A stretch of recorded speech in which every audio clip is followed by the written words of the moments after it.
Thank you, ladies. Okay, everyone, good evening and welcome to the Duluth CSD regular meeting of the Board of Directors on this date, November the 16th, 2022. Meeting is now called to order. We will begin with our roll call, and Mr. Bowman is out on vacation for another week, I believe. All right, so let's proceed. Carol. Here. Alexander. Rawson. Here. And Roberts is here. Thank you. If everybody would join me for the Pledge of Allegiance. I pledge allegiance to the flag of the United States of America, and to the republic for which it stands, one nation, under God, indivisible, with liberty and justice for all. Thank you, everyone. Okay, let's begin with agenda item B, authorizing on-site and virtual board and committee meetings. Consideration and adoption of resolution number 22-21, authorizing on-site and virtual board and committee meetings pursuant to AB 361. So moved by Alessandri. Do I have a second? I'll second. Thank you. All in favor? Carol. Aye. Yes. Rawson. Aye. Roberts, aye. Unanimously approved. Thank you, everyone.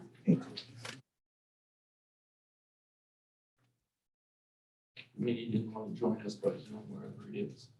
Oh, gee, I don't know. He's hunting, so maybe. He's hunting. Okay. I'm sure he's having a good time though, right? Okay, let's welcome to the podium the Sheriff's Report, Deputy Sam Perez. Well, good evening. Good evening. The last meeting, I talked about the water backflow valves that are being stolen up in Duluth. We got a total of 5 victims. My department and San Diego Sheriff Department, we pretty much identified who the suspect is. So we're looking to get our hands on this individual. Unfortunately, this individual is transient, so that's kind of hard. But we're pretty sure we identified who he is. I actually went to the recycling place where they were being sold at. And it was amazing to find out how much brass goes for and also how they buy it. Talking to some of the victims from Duluth that had their backflow valve stolen, they were all clean brass, meaning that they weren't painted or anything. Some of the people that put backflow valves are also clean brass. In talking to the second place, I would encourage you guys to paint them. It lowers the value when they go to recycle at the recycling places. It's not a lot, but it's something. But when you see a trend where all the ones that were stolen were brass and not painted, I mean, anything we do to try to deter would be great. I was just shocked at the amount they get from talking to them. They're getting an average about $2 a pound. And this individual has, in the past like 4 months, has now over $3,000. So if it's him, that's a lot of backflow valves that he's hitting Fallbrook and Temecula. So Are you able to recover the, I spoke to the owner, the partner, and we dove into the thing and we couldn't identify anything. And that's the thing about these backflow valves is that they are serialized. So, and like I said last time, take a picture of it. And that way in the future, if anything happens, you have a picture with the serial number. If you use some of these companies that are out here, like Temecula backflow, yeah, they keep a record with the serial numbers. So from talking to one of the employees. But like I say, just be vigilant. If you see somebody that's drenched in water, that's my. Dead giveaway. That's what it's doing. And that's actually all it all stemmed from. It was from an F-Club employee in Fallbrook saw this guy at the gas station was drenched and he made the connection. People are stealing our backflow valves. This guy is wet at 2 a.m. And from that, we were able to narrow down that individual and use other sources of information. So, and once again, the flock system identified that vehicle in our area during those time frames. So once again, I'm grateful for. Other stuff, it's that time of the year, again, vacation time, people are going away for the holidays. If you're going away for a short period of time, please contact the station and ask for key checks. I'll go there and I'll make sure your house is secure. Like Chuck said, if his house is unlocked. So also, we also had a break-in that occurred off of Viapino. It's a house that's been vacant for the past like 3 to 5 years. It's been remodeled for the past 3 to 5 years. And so we just broke into it and didn't take anything. So from what I saw and everything, it wasn't something, because there was a lot of high value items around, compressors, tools, a lot of walking gear, and they take it and just broke in, caused damage. So, and of course, location had no cameras or anything, so we know the time frame. And that is the report. Any questions from the board? Audience? Good? No? Okay. Good. We get signed up. Okay, we get it. I'm really good, sure. I will. Yeah. Thank you very much. Okay, thank you. Thank you very much for the update. Okay, we're going to move on to agenda item D, which is public comments. And Isabel will be our time monitor. Public comments are limited to 3 minutes. You will be provided with, by me, 1 minute warning, okay? And so we will begin with, do we have anybody on Zoom, ladies, today? We do have one member, On Zoom? however, still muted.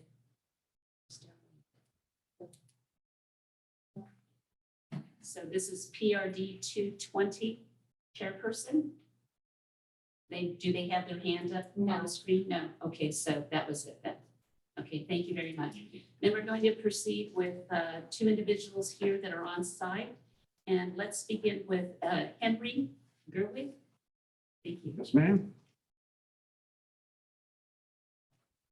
Good evening. My name is Henry Gerwig. I'm a property owner of the gated portion of Sendia Creek towards Fallbrook. I'm just here to give you an update on what's been going on. Last time I spoke to you, we were just starting construction of the gate systems. The gate systems became operational on July 4th weekend. We have reduced the unauthorized traffic by a good 99%. And so it's been very successful. The only problem we're having today is that Google Maps has changed their opinion about the road and it's now open again. So we are stressed for time and just trying to rectify that right now. We have people outside the gate systems to have people turn around before they even come to the gates now. Every morning and on the north gate for the commuter traffic going south, and at the north gate in the evening for commuter traffic coming north. Mhm. And so, we're keeping it under control, still almost no traffic coming through. So that's basically the update, unless you have some questions. I'm sorry, I misunderstood. Did you say that, what has happened? Who has changed their mind? Google Maps, we had. Oh, Google Maps. Yeah, I- Google Maps. With their algorithms, somehow if so many people do pass, Right. which, I pass through there all the time. Rick does because he lived there. Right. And then the computer model will say, well, road must be open again. Right. Okay. But so we're desperately trying to rectify that problem right now. In the meantime, we have people actually outside the gate, not confronting, but at least showing people an alternate route to go and not to pass through.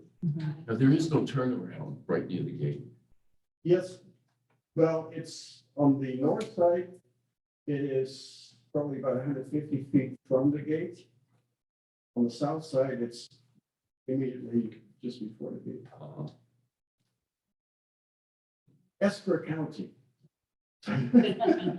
That's what they suggested, that's what we did. But I agree, it's not much of a turnaround. No, it isn't really, No, because you can't turn around without backing up and turning around. yeah, we do have a 7-ton limit Right. on the road, so it should only be smaller size vehicles Right. using the road. Any other questions? Thank you very much. Thank you very Really much. appreciate the update. Thank you. You're welcome. Let's see. Oh, this evening we have, Hello. oh, time I out. I don't know how to, where the hand, put your hand up. I don't know how to, identify that I would like to speak during the public comments.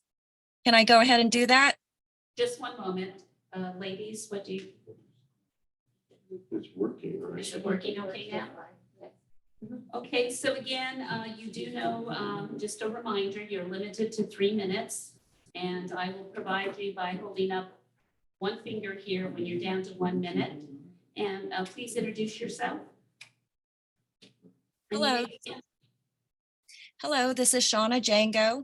I'm sure all of you know who I am. And the reason I'm here today is I don't know if you guys are aware, well, I know that certain directors are aware, but I don't know if your Wildan department or your legal counsel have seen the, I believe it was April financial meeting where Jim Emmons and Teresa Snyder talked about how they were going to reclassify overages on a FEMA job as category Z expenses in order to not have FEMA deny the request for the overages. To me, being someone that actually did obtain FEMA disaster relief funds, our 3 culverts, after the fact, after we actually did fix the road, because we had the money sitting in the bank. I just think that Mr. Stein, I believe it is, and Ward Simmons should go and take a look at that video. To me, that looks like FEMA fraud. That's all I have to say. Thank you. Thank you. Moving on, let's see our next on-site individual, Rick. You may join. I was gonna donate my time to. Oh, you're gonna donate to Henry? Okay, very I good. just want to say thanks to everybody that's been supportive and help, so. Oh, thank you. That's nice seeing you. Hope you're feeling better with your knees. Doing a lot better. You had a knee replacement. Which one was that again? Left one. The left one. Yeah. Okay, good. I'm glad everything is going well. I'm trying to do this again soon. Yeah, take a little time off. But it's good to see you again, Rick. Thank you. Thank you very much. Okay, then we're going to go ahead and move on to item E, which is information only. The following items are intended for information purposes only, and they include the financial statements and statement of investment policy. Directors, any comments or questions? None? Okay, then we're going to go ahead and move on. Agenda item number F, which is the consent calendar. And this includes minutes of the October 19, 2022 regular board meeting. Also general fund claims for October 22, the sheriff's report, the sheriff's special tax claims for October 2022, and purchase order number 2022-001. Directors, any questions? If none, motion to approve? I'll make the motion. Okay, very good. Thank you, Robert and Paula. And just one moment, all Aye. Alexandra, Fawcett, Aye. Roberts, unanimously approved. Thank you very much, everybody. Okay, moving on here. Item G, going to be Mr. Stein, Buena Vista Reconstruction Project update, sir. All right, thank you. So as we all know, we already got everything taken care of on one side for the environmental side. We had the contractor mobilize basically and get ready to go out there. That rain, they're supposed to, going away kind of last week. We were hoping to take a start, but I know everyone saw the weather. It wasn't last week, the week before, I believe it was. We had that giant rain, and rain and culvert job don't really mix well all the time. So right now, they've actually just, they've been on site, they're doing their inspections, and we've actually had a couple meetings with them, and our inspector Rod is actually here right now. He's the one keeping everyone in line for both the jobs right now. So they met out in the field a couple times. They actually met out there today with our geotechnical engineer, which I don't know if everyone knows that. So, he deals with all the, the dirt and the sand, everything underneath everything. So they're going there and they say, it's still very saturated due to the everything that's going on out there. So basically, the best course of action is let that, dry out a little bit before they really get going on there. But they are on site and they're looking at everything. They're ready to go, basically. They have everything right there. It's just, when rain comes along, it's best to take care of that right away, basically, and let that dry out, I guess, as much as we can before we get going, because then if we start at the wrong time there, it could lead to change orders at the end and added time that we don't want to go do that. So I trust my inspectors out in the field when they see all this, everything that's going on out there. They know the right course of action. They're the ones out there building that all the time. And Rob's been doing this for a lot longer than I have. So he's been out there for a while. He's been with Roll Down for, I think it's been over 20, 30 years now. So he's definitely seen a lot of this stuff. So he knows that you guys are in good hands with what he's doing out there. So that's the biggest update. So everything's going fine right now. It's just we need to get that dried out for that big rain. So when do you see completion?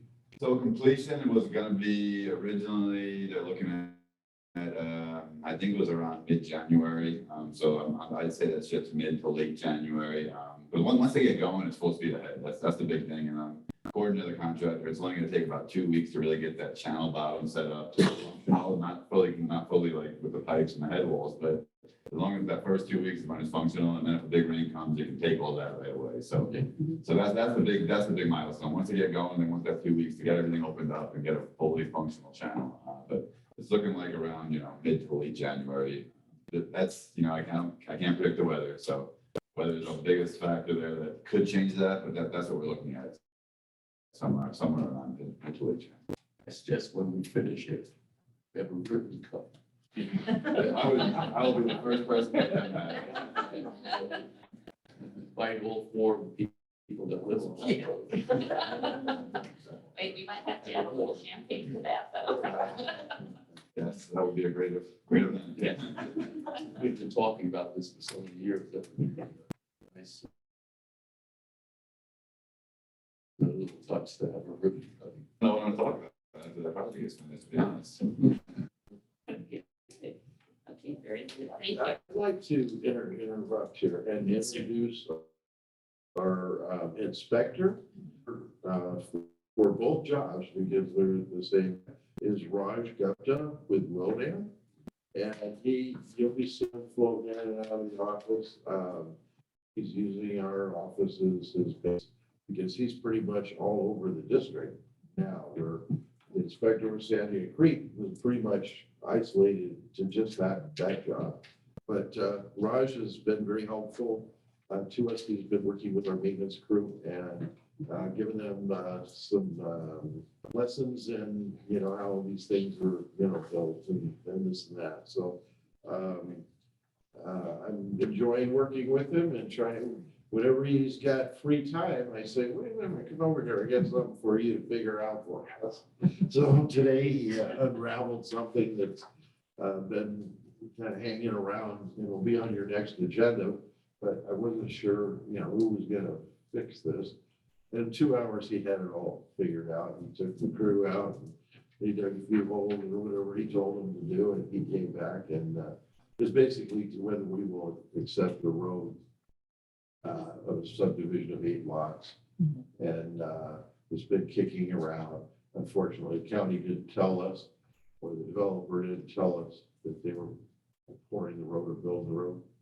So how do we know that it's built properly? So he figured it out for us. So, he's been helping us a lot. So, and I know that he's out there keeping those 2 contractors in line. So, That's a good sign. yeah. They tried. He's very good. He's very good. I've seen a lot of well-down inspectors and he's first rate. So. Well, I had the opportunity to meet you while the crew was working on Avenida del Oro.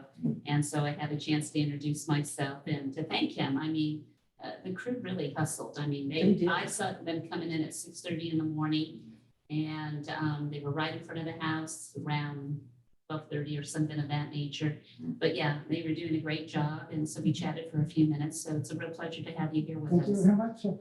Thank you. And he's also saving us money. I forgot about this. This was 3 or 4 weeks ago. What was it he figured out? It's the spec that the engineers had drawn. He came up with a better way of something, right? So basically, they had the design engineer, the design plan basically come out, based on, what we have, what data we have available. But once they go out there and they start digging and start doing their work, they can, do potential cost savings by in situ conditions, we call it, by field conditions. And they were out there and they looked at the existing conditions and said, wait, we can do this a little better. So what they did was they were able to, change the pavement section, and they were able to extend this out, basically doubling the limit of the full repair. So, and even with that, it's a potential cost savings of a good 20 to 30K, but I say potential, I don't want to get anyone's hopes up because construction is an ever moving process. We don't want to count our savings until we actually have that fully there, but it's a potential savings, and we get basically double the limits of full repair on that because of this. It's just basically, when we create the plans, you see everything based on design assumptions, basically, that you have out there. When they're out in the field, if they find something better condition than what we use in the design, they're able to tailor it to that. That's one of the added values that Rob brings to the project, basically, to make sure that we're looking out for the best interest of the district. Good. Thank you very much. Okay, well, moving on, we'll stay with you, Ron. All right. Okay, the 22 annual pavement rehabilitation project. Yes, and Jessica, if you could pull up that presentation, please. Kind of as we alluded to in the beginning, this project is 100% full speed ahead. I'll banter a little bit while we get this going up there, but they basically started work back in it was basically the beginning of November, right for Halloween. They got out there, they mobilized everything. I'm sure everyone has seen some kind of, I know Debbie, you just mentioned the work being done in Delaware, but that was the first step. So right here, with the ever moving parts of construction, on my drive over here, the contractor actually sent a brand new schedule. So this one is a bit outdated right now. This was the original schedule as of the committee meeting, like right after the committee meeting right there. But just as I was driving over, they changed this a little bit, but not, it's not too much of a difference. But right now, the slurry is going to be moved until the week of the 21st, Thanksgiving week. They're going to do. Looks like they're going to have about 3 days, the 3 days of the Thanksgiving week, and then about 2 days after that, they'll be done with all the slurry seals. So that's the biggest changes here. Everything else stayed the same. But basically, just to show you all the work that's been done. The first step is basically to do the weed spray and the crack fill, basically, and that's basically to make sure they're cleaning out all the cracks, so they're putting it on clean foundation and everything, and then they fill all these cracks basically before they go in. on Saturday. Were they? Yeah, and so I think.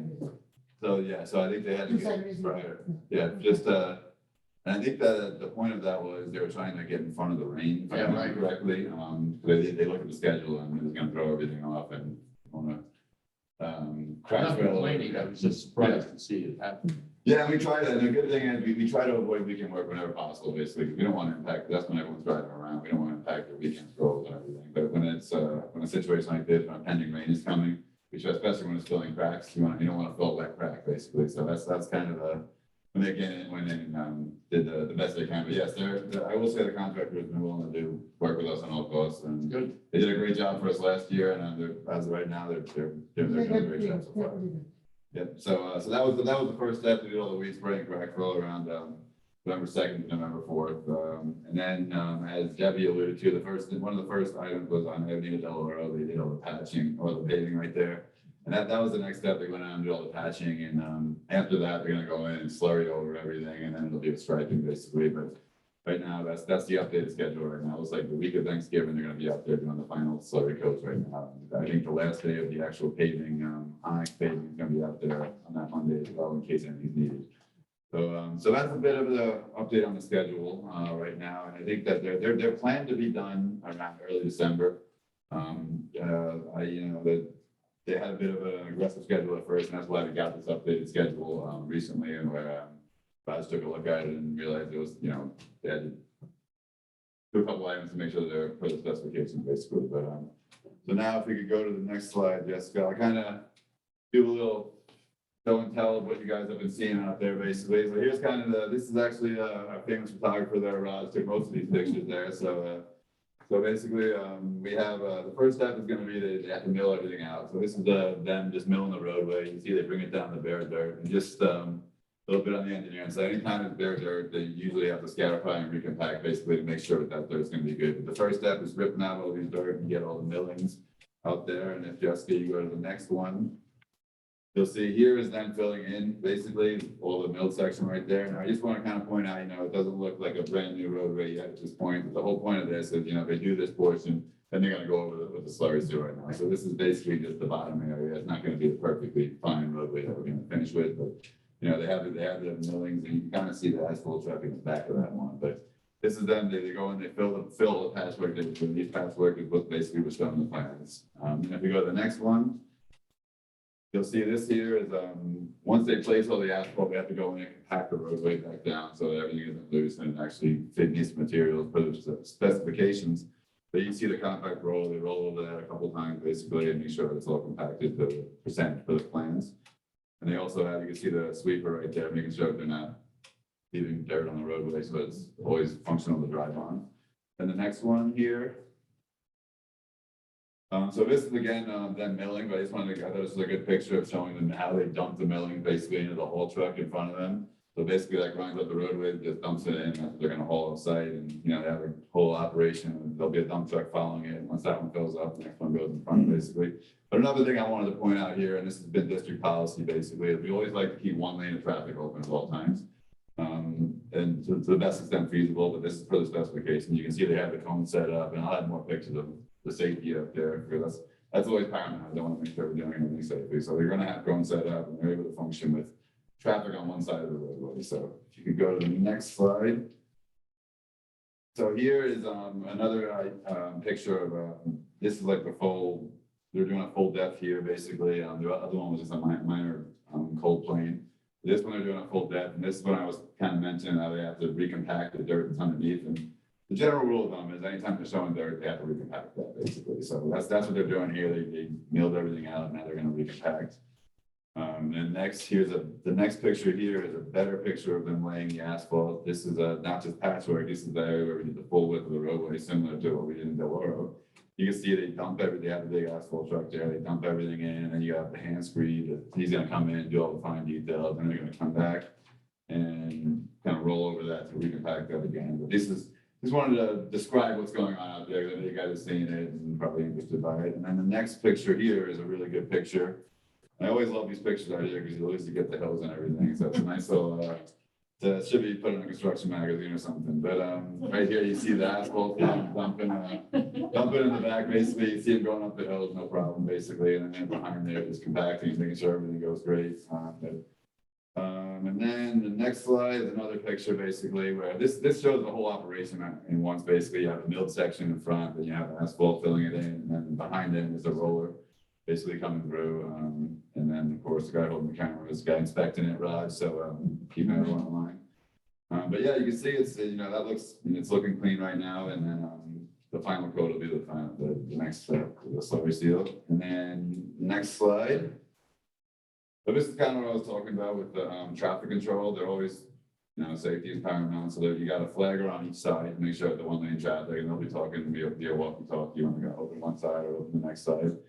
So you can see they have the cone set up, and that's all for the California manual traffic, MUTCD basically. I can't say too many words too fast. So that's it for traffic control. And then I think my last slide here.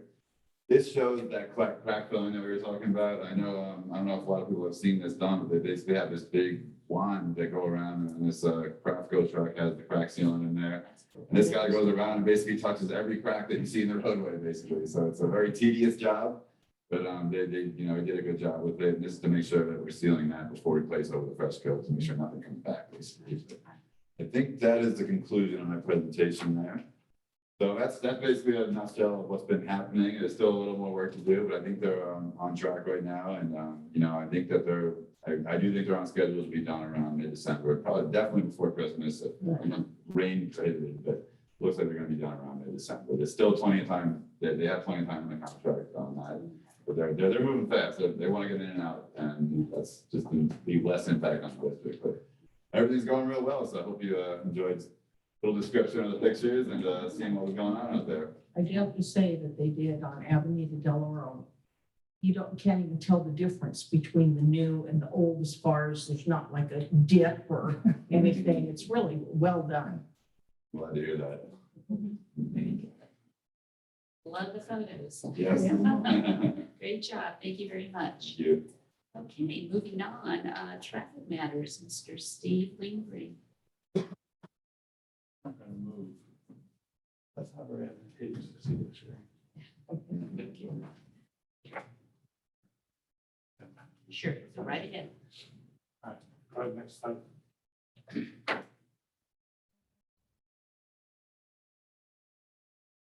So these are the 5 streets that we were talking about, and we did the first 2, so tonight we're going to go with the next 2, Camino Estribo and Escatos. Next slide. This is what we talked about last week, the things that we're looking for, roadside shelters and different conditions that we're finding out there, and now we're putting together a report with our recommendations. So these are the 2 tonight.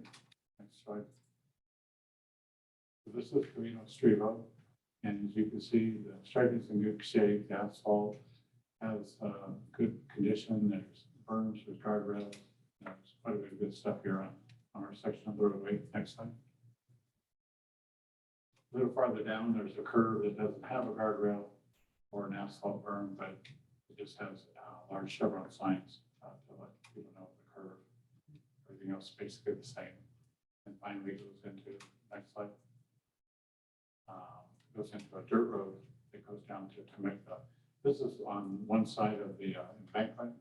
There's some erosion that started to take place. We sandbagged that about a year ago to keep it from eroding any further. One of the solutions we'll be looking at is permanently putting some curbing and stuff there to divert the drainage. Is the dirt road within our district or not? Dirt road? Within our district? No. No, okay, No, it's just outside our district. okay, Yeah, there's the section there that shows right, the pavement innings. That's in our district right there. right. Stuff like that. So, all right, next slide.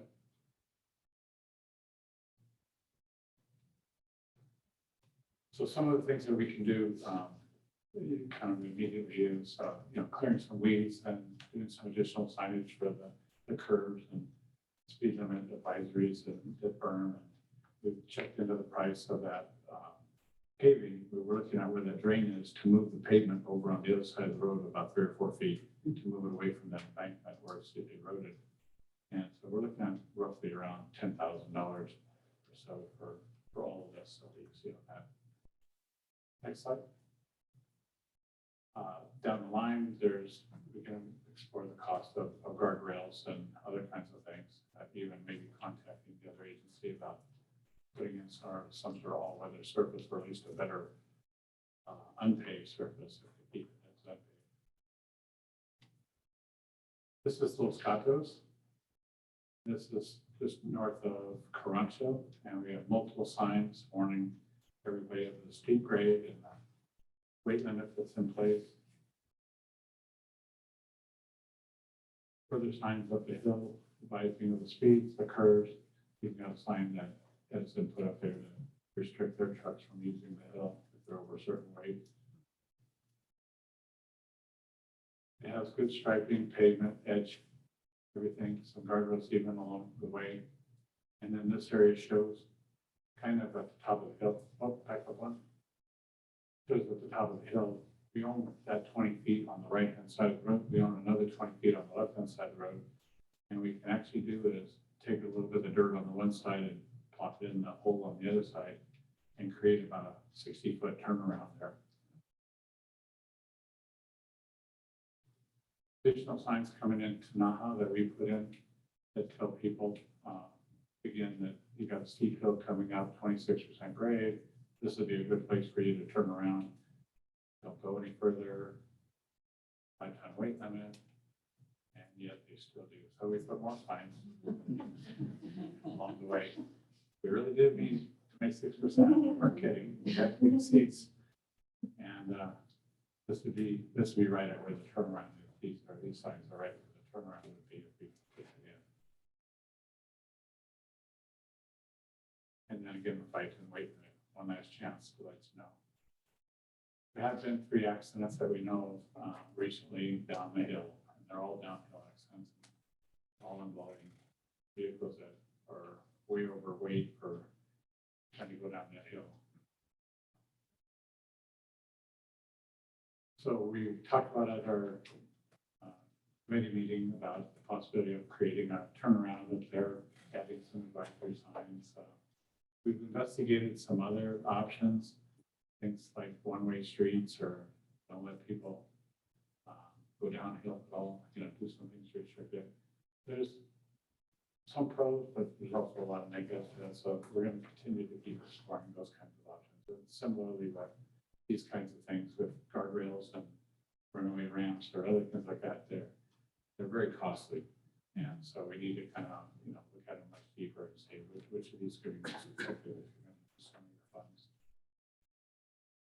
We'll come back at the next meeting or two and give you more options at that point. Next slide. And then when we come back, we'll also talk about the last road to lose and start discussions on that. So if there's no questions on that, I'll go right into my traffic update. We met with the county Riverside about entry signs, so these nice guys. And they're okay and on board with us putting them in, just getting permits to do so and supplying the signs. But we've got that kind of, when we're ready to go on that, we got that kind of path outlined for us. I contacted the area traffic engineer. If you guys try to exit out the driveway here on Date Street to the left, some people don't obey the parking in front of the fire hydrant there. So I've asked them to paint 54 feet of right curb there so that you guys can see coming out there. They said yes, they will do it. Hopefully we can do it. So I'll follow up with them and see if the weather's dry enough now for them to get their paint cans out. And of course, I met with Ron's directors at both pre-con meetings that we held during the last month, and we talked about traffic control and things like that. And they're doing a great job up there. So that's my report. You have to answer any questions you get that. I had one thing that somebody brought up to me.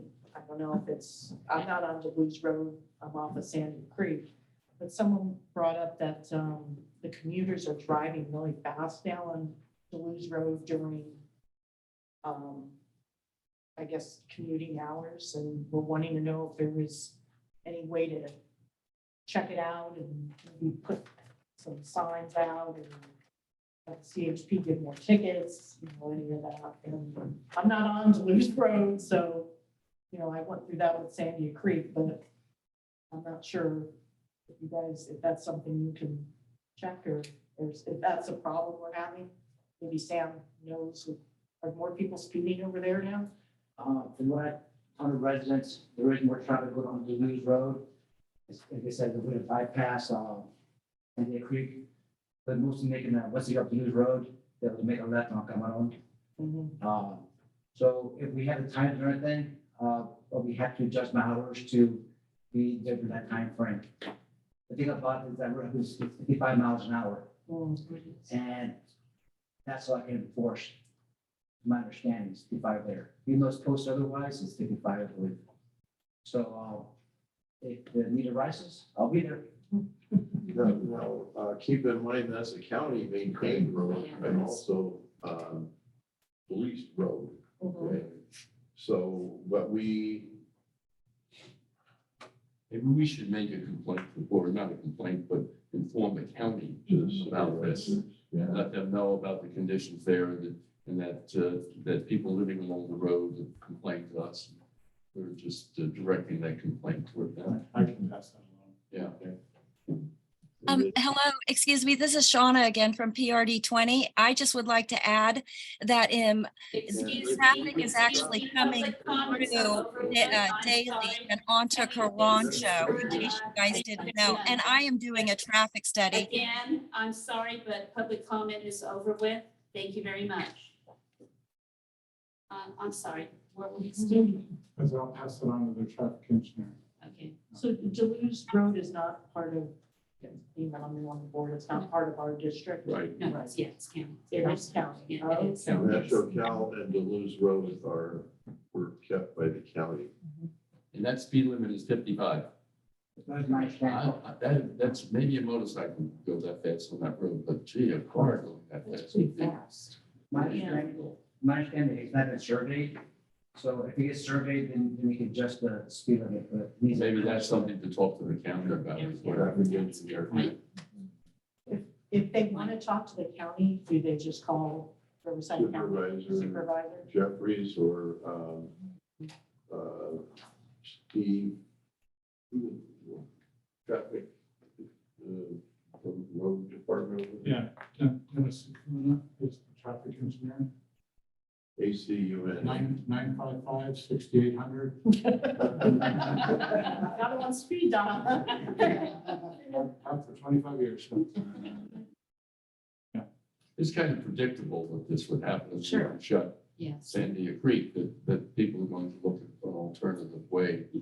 If they have to get from one We place to did another. measure it though, and it was not any. He's not saying it's a problem with the track, they were just saying people are speeding because there's not enough, yeah. You know, but don't think they're getting a ton of traffic, he said, but he said that the speeding over there is they're wondering if there's anyone that can keep an eye on that, because they said that, you know, they can see that there's slower cars, they're passing, you know, just like they used to do on Sandy Creek, you know, having a good old time, you know, no one's around. Yeah, so that's what they were asking, is there any way to get more police over there? So. thank you. Okay, let's see, Mr. Steve, you're still up, J, engineering project? That was it? Okay, we got both of them at the same time, okay, thank you. Yeah, okay, very good. Okay, then we're gonna move on. Mr. Castle, road maintenance field crew report. All right, thank you very much. Before we get started here, I'd like to introduce our new employee, Nick. Nick, everybody. Hi, welcome. Good. He started Thank about you. 3 weeks ago. He's already doing great, and we're happy to have him on our crew here. So It's nice to have a Yankee fan. I don't want to talk about baseball. I really don't want to talk about it. Okay, great, thank you.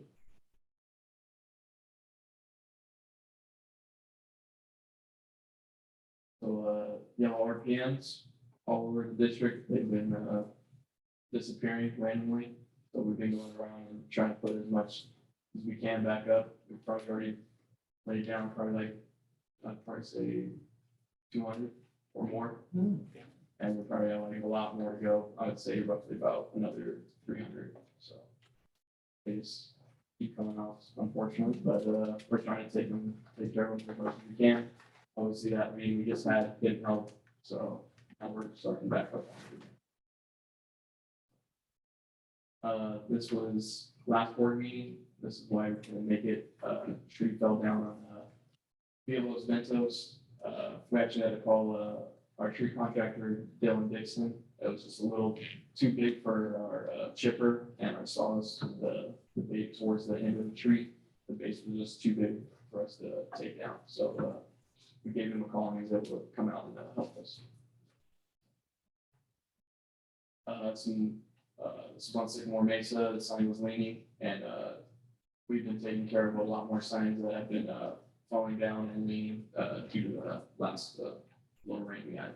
So, and we've been substituting the wood posts with the metal posts, so hopefully that keeps it a little bit more sturdy, so that way this doesn't happen again. Just some tree trimming on Terra Rica and Los Ventos again. And this is some asphalt patching on Cal Capistrano. Some pretty big ones always happen over there. That road's very thin, so that's always a good road to check up on. And, that's it. Is there any questions? No. All While you're up there, I'd like to point out that we had the maintenance supervisor position was vacant due to a resignation. And when that occurred, I asked TJ if he would serve in that capacity as interim. And he did that, and he met all the expectations. So he's been elevated on the 15th, I believe, to maintenance supervisor. So he's now in charge. You guys hear that over there?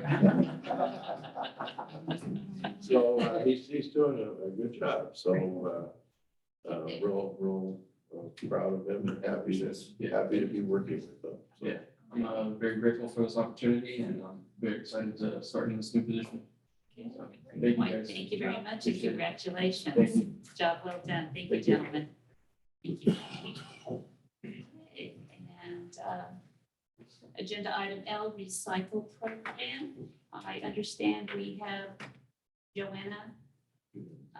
Yeah.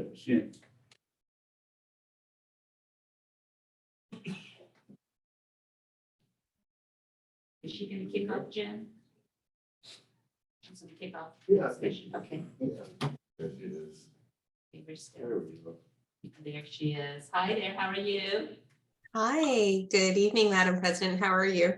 Doing well. Thank you for being here with us today. Thank you for having me. As you know, the SB 1383 regulations passed by CalRecycle requires that all local jurisdictions provide organic waste collection services to their customers. The district had applied for a waiver from these requirements, but was denied. Accordingly, staff recommends the district adopt an ordinance to implement organic waste collection services in the district once the district's hauler receives collection vehicles that will allow it to implement those services, which is anticipated to be in the summer of 2023. The SB 1383 regulations do require the district to adopt the ordinance and specifies that CalRecycle can impose hefty penalties if it does not do so. So the staff recommendation is to introduce and waive first reading of the ordinance. In the meantime, of course, the district can still explore other alternatives too. And with that, I'm happy to answer any questions that you may have. Any questions, directors? Perhaps I should point out that Joanna mentioned it or as part of her report, but maybe to flesh it out a little bit. We cannot implement this ordinance right now because our franchisee CR&R doesn't have the equipment because we're going to have to double the amount of equipment we're using to collect. So essentially, on the same day, they will be collecting the regular container. And then there will be a recycled container, which will be picked up by a second vehicle. With the supply chain issues, those vehicles aren't available right now. So CR&R back in January 21, I believe, quite a ways back, placed an order for 82 trucks, I remember. They've only received about 15 so far. And since we were told by the state originally that we would qualify for a waiver because we have such a low population, we weren't part of that procurement of additional equipment. So they've adjusted their order, but we're still at the end of the line. So we can all kind of do the math in our heads. If it's been a year and a half and they ordered 85 and we've gotten 15 or thereabouts, how long this could take? And, you know, we all see the news and supply chain, you know, blah, blah, that whole issue. So a year ago, six months ago, CR&R predicted that because they were being optimistic that the order we keep getting, would increase and faster, go faster. But that really hasn't happened since I asked the first time. So that's where the July 2023 date prediction comes from, all right? The prediction today, if I picked up the phone and called Alex, the CRNR, he's gonna tell me, because I've already asked, the end of the fourth quarter of 23 and probably into 24. Now, he will be able, we'll see how the arrivals, take place and come in.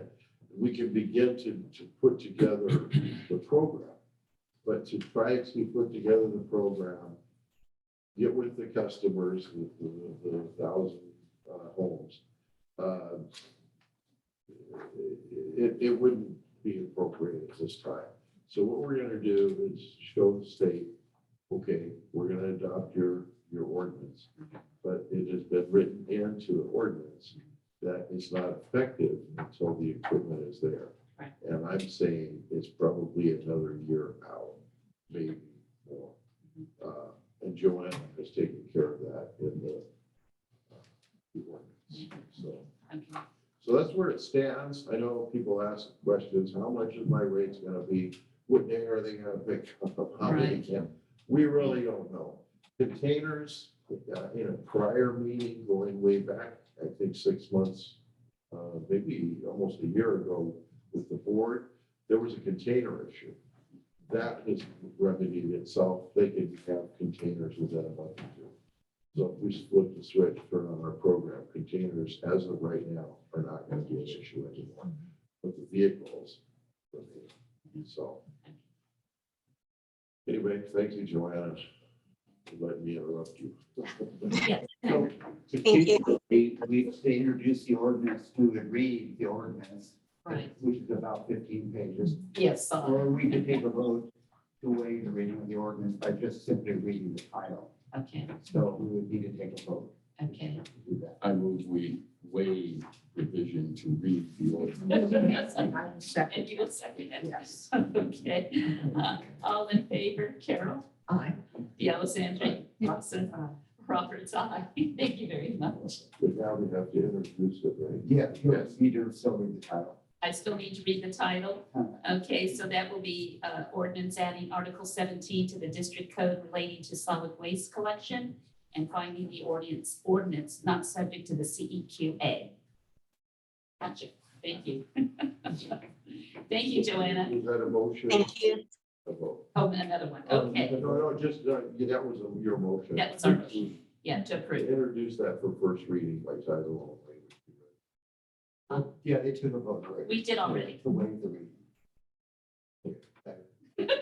So that does it. Ben did it, Okay, yeah. okay. Ben did it. Okay, good. All together. Okay, very good. Unanimously approved. Thank you very much. Okay, moving on to agenda item M, committee reports, and we will begin with engineering. And Gina, are you going to speak on behalf of Mr. Bowman? Sure. Or? That's okay. We had a very nice engineering meeting and both Steve and Ron gave their updates, reports, pretty much everything you guys have heard here. Okay, You at this, so yeah, so please excuse me. And so we're looking forward to Steve's further reports on the roads, so we can make recommendations to the board as we go with any changes. So that's it. okay, very good. Appreciate that. Finance. We met yesterday, the Finance Committee, and I'm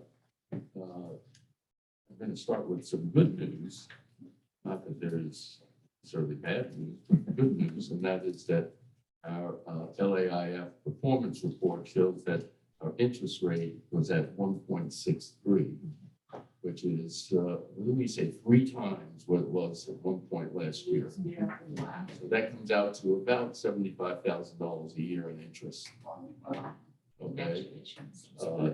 right. It's still a pittance, but it's more. And our expectation is that it'll go up a little bit more, and so the interest that we can collect can probably increase. And it's important to keep that interest in mind because one of the things we discussed also was some information related to the CalPERS issue that we have with unfunded liability.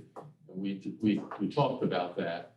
And there are, Jim and Teresa met with a person, actuary from CalPERS, and brought us some information. We're going to be looking into that and bringing some more information back to the board in the future that may help us to address the issue in a reasonable way. So it was, as Jim pointed out, Teresa pointed out, it was the most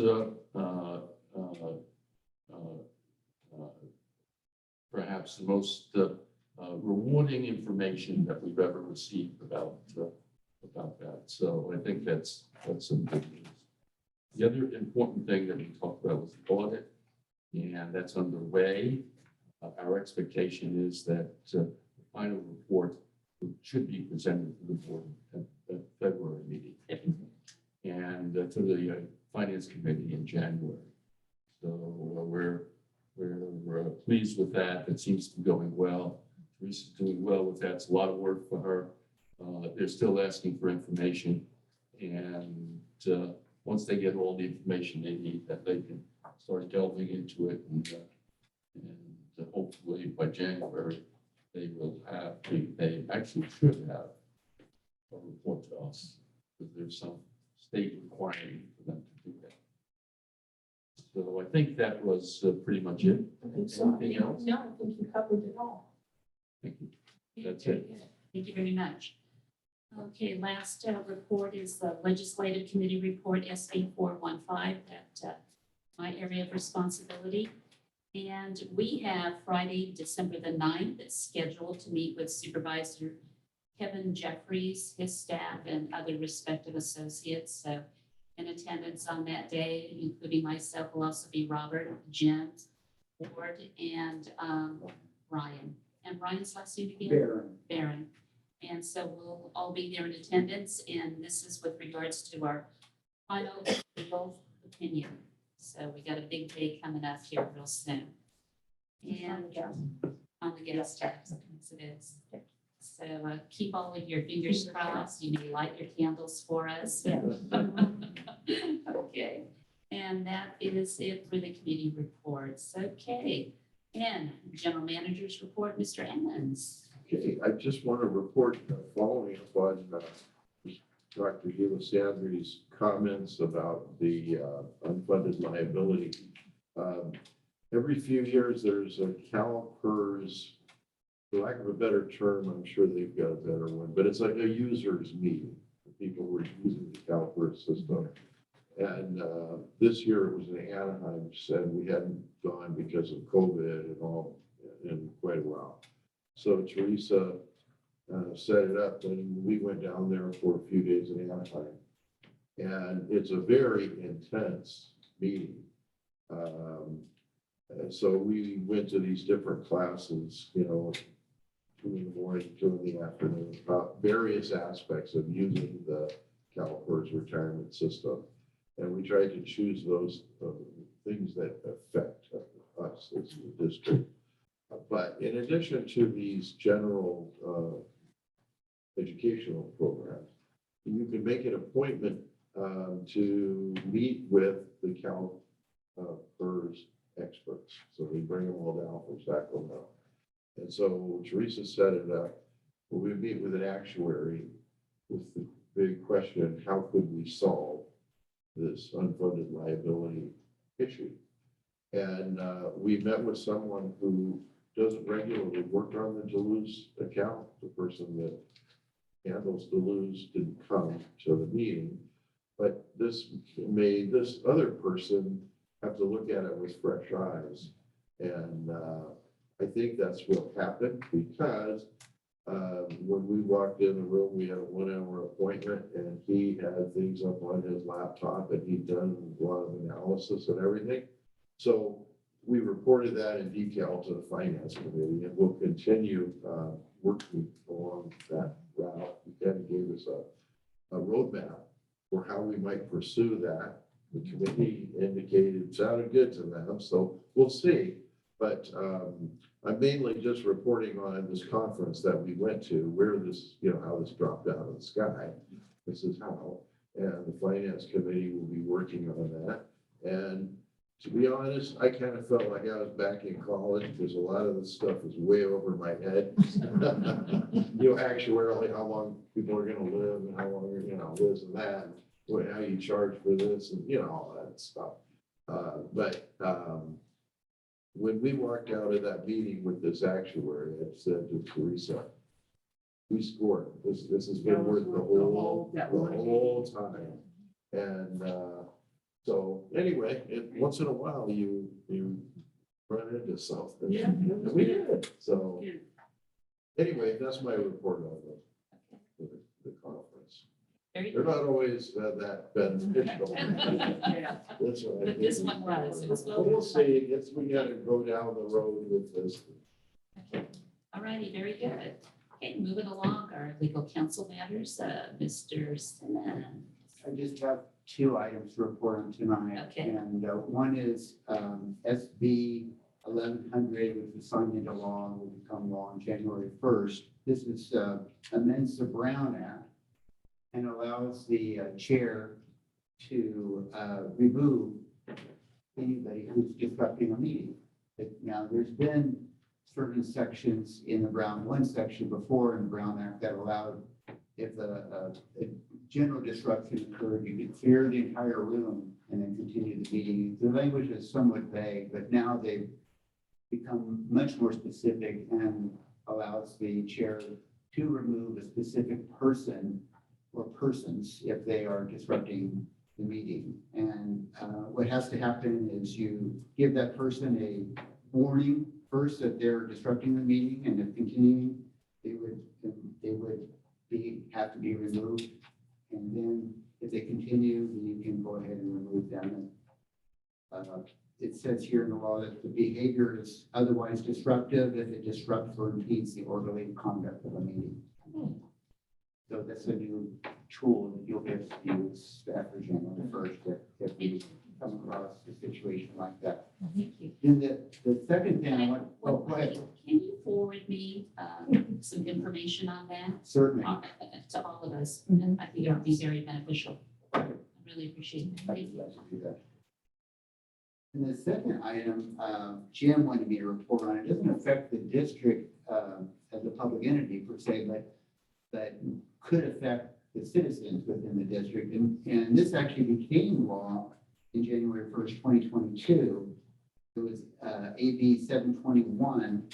There's a statutory scheme out there that you're probably all familiar with that allows, essentially negates certain restrictive covenants on property.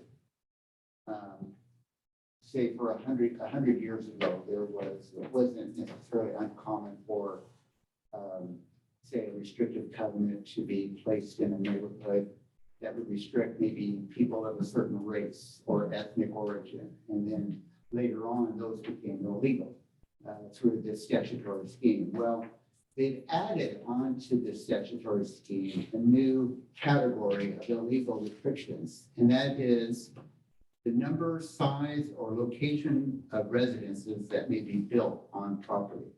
So there's been this kind of a general push in Sacramento to try to increase the level of affordable housing. And so what they're doing here is they're saying that somebody, and it's not just automatic, somebody would have to come through and record, there's a scheme in order to try to negate these type of restrictions. But basically, if there's a restriction on the number of homes, a restrictive covenant, like an HOA covenant, that would restrict the number of homes in an area, that could be removed. So something to think about that our final legislature gives us. Definitely something to think about when Gina has a question, I believe. I'm aware of it. My understanding though that it would apply to different areas depending on the density, I guess, and being that our area is on septic, I don't think you could put a 20-unit apartment building on a 5 acre with a septic system up there, so. Well, and certainly there would be other requirements if somebody wanted to build, say, a portable complex, they'd have to go through the county and get all the other approvals. But it's just addresses the restrictions on a piece of property that would prevent that from occurring. And so the zoning wouldn't matter necessarily at that point? I don't know how it would interact with the zoning ordinances, Yeah, that's interesting. But This is that's just the- dealing with That's the restrict- complaint about that the cities have, and the city council members I've been talking to, they're all upset.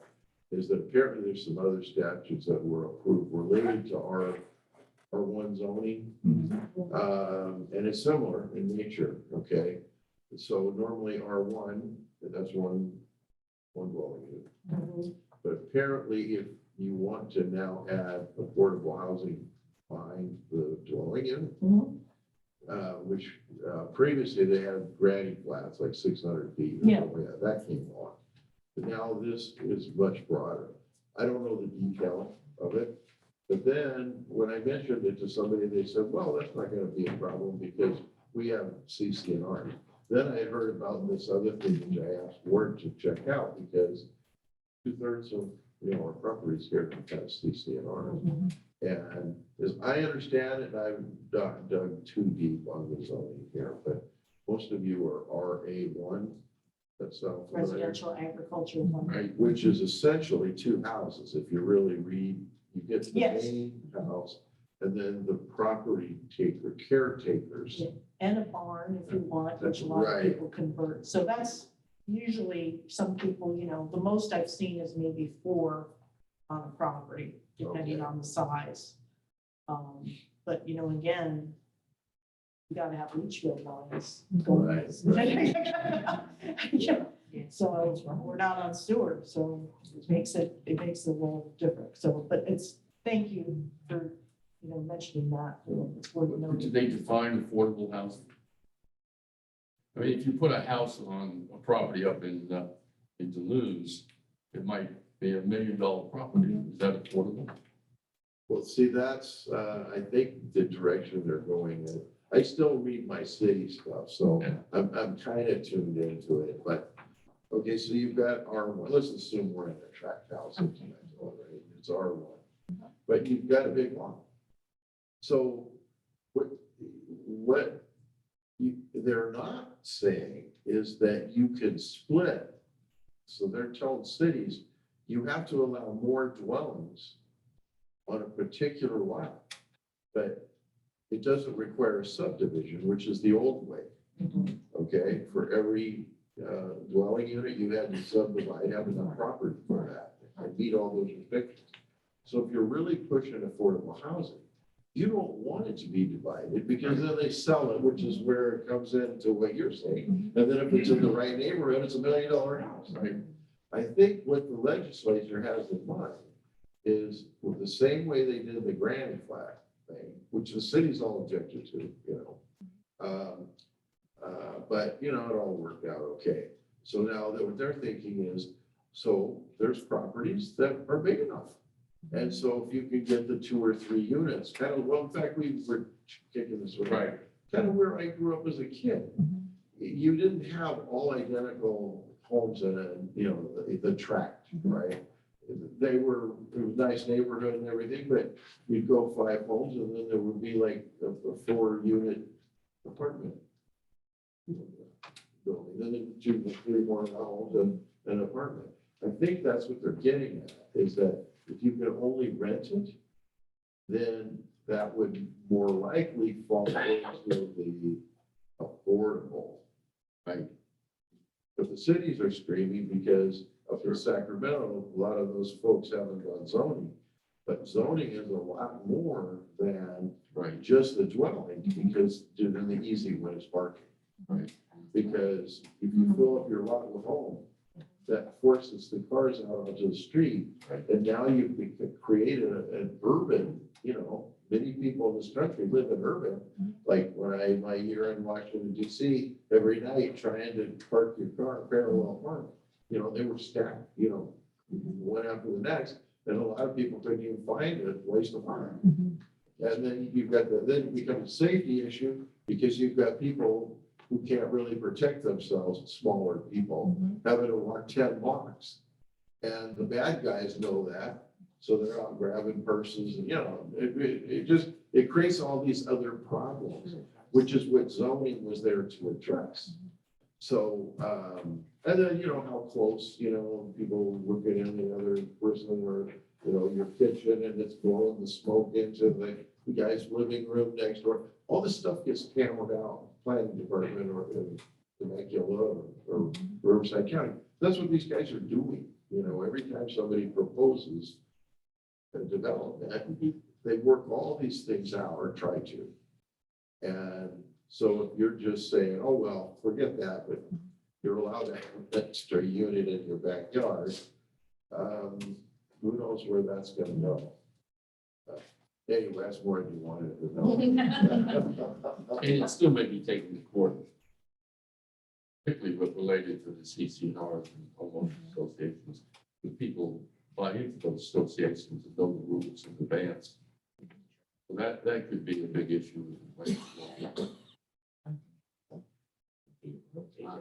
thank you, Mr. Simmons. I mean, those are very important items. Thank you for sharing that with us today.